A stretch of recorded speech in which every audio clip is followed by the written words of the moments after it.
Welcome to Luca is a Billionaire, where the only thing I invest in is your answers. You start by showing formatting marks. This reveals where headers, footers, and section breaks live.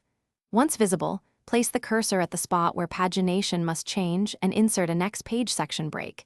This isolates the upcoming pages.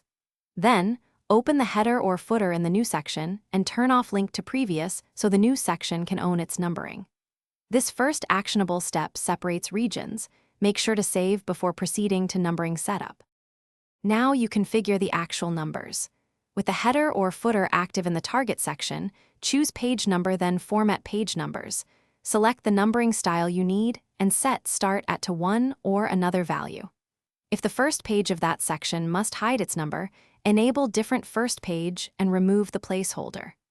Once done, insert the visible page number field where you want it placed. This step controls both appearance and numerical sequence for the isolated section.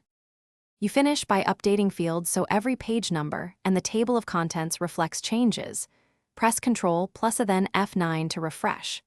Once updated, scan each section to confirm link to previous is off where sections should differ and that section breaks are next page, not continuous.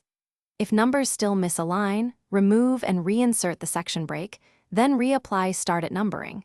That usually fixes orphaned formatting. Keep a saved backup before edits, in case you need to revert quickly. Thanks for watching and please subscribe. It's the best investment you'll ever make.